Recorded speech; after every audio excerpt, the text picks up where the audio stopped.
111e. À l'extrémité d'une haute falaise qui formait un cercle de grandes pierres rompues. Nous arrivâmes au-dessus d'un plus cruel amas, et là, à cause de l'horrible excès de puanteur qu'exhale le profond abîme, nous nous abritâmes derrière le couvercle d'un grand tombeau, où je vis une inscription qui disait « Je renferme le pape Anastase que Fotine entraîna hors du droit chemin, et il convient que notre descente soit retardée afin que d'abord notre odorat se puisse accoutumer un peu au souffle fétide. Ensuite, nous n'y prendrons plus garde. » Ainsi parla le maître, et moi, trouve quelque compensation, lui dis-je, pour que ce temps ne soit pas perdu. Et lui, tu vois que j'y pense, mon fils, au milieu de ces pierres, commença-t-il ensuite, se trouvent 3 petits cercles, se rétrécissant de degré en degré, comme ceux que tu as quittés. Tous sont pleins d'esprits maudits, mais afin qu'ensuite la vision t'en suffise, écoute comment et pourquoi ils sont ensemble emprisonnés. De toutes les fautes qui s'attirent la haine du ciel, l'injustice est le terme, et toute semblable fin nuit à autrui, ou par la force, ou par la fraude. Mais parce que la fraude est le mal propre à l'homme, il déplaît davantage à Dieu, et c'est pourquoi les fourbes se trouvent dessous, et une plus grande douleur les assaille. Le premier cercle est tout entier pour les violents, mais parce qu'on peut faire violence à 3 personnes, en 3 enceintes, il est construit et divisé. À Dieu, à soi-même, au prochain, on peut faire violence, je veux dire à eux-mêmes et en leur bien, comme tu le comprendras par un clair raisonnement.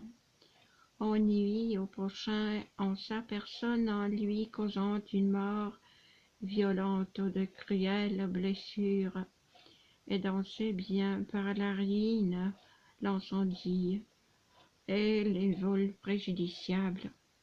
De là vient que les homicides, ceux qui blessèrent leur prochain par malice et sans cause légitime, et les voleurs sont tous tourmentés dans la première enceinte en diverses troupes. Un homme peut porter une main violente sur soi-même ou sur ses biens, et c'est pourquoi dans la deuxième enceinte, il convient que se repente en vain quiconque se prive de votre monde, dissipe au jeu son héritage et pleure là où il devrait être heureux. On peut faire violence à la divinité en la reniant dans son cœur et blasphémant contre elle, en méprisant la nature et sa bonté. C'est pourquoi la plus petite enceinte tient scellée de son sceau, et Sodome et Cahors, et ceux qui, méprisant Dieu, l'insultent dans leur cœur et leur discours. La fraude donne toute conscience sans le remords, et l'homme peut en user contre celui qui donne sa confiance et contre celui qui la refuse. Dans ce dernier cas, il semble que soit tué seulement ce lien d'amour que forme la nature.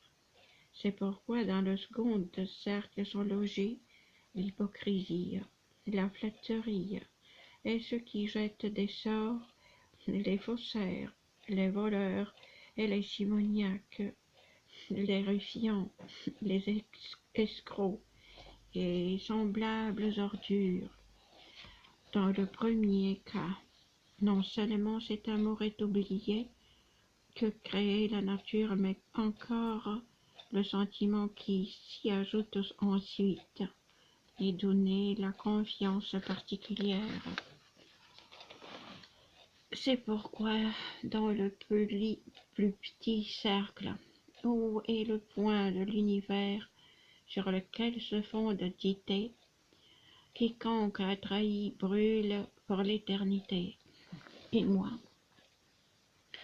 ton raisonnement procède très clairement, maître, et divise parfaitement ce gouffre et le peuple qui l'habite.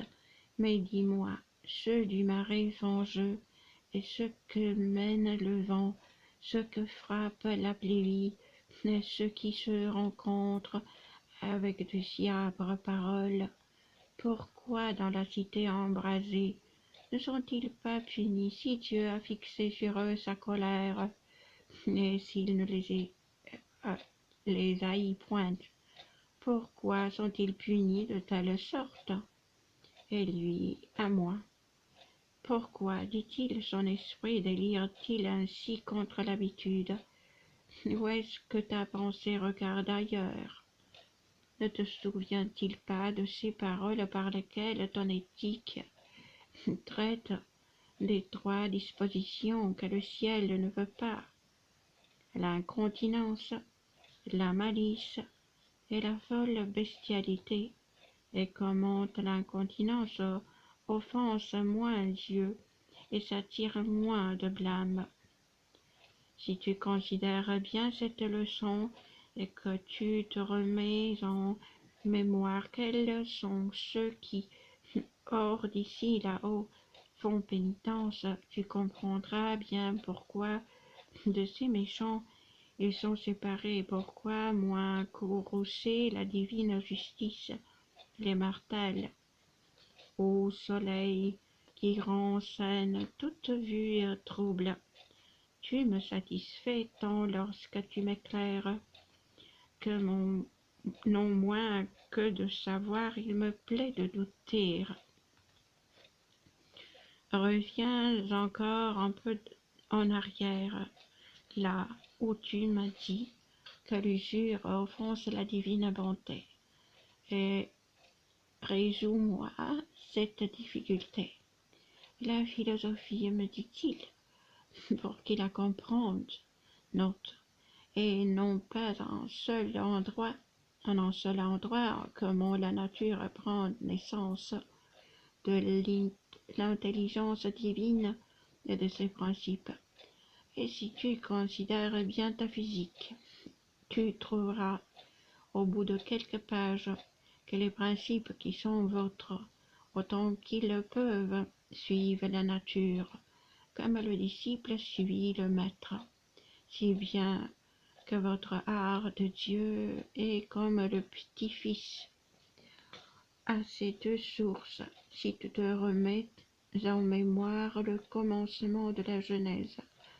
Tu verras qu'il convient que l'homme prenne sa vie et son embellissement, et ainsi l'usurier suit une autre voie, et dédaigne la nature en elle-même, et ont les principes qui en découlent, puisqu'ailleurs il place son espérance. Mais suis-moi maintenant, il me plaît d'avancer, car les poissons glissent là-haut sur l'horizon, et le chariot tout entier est couché sur le Caurus, et c'est loin d'ici qu'on descend la falaise.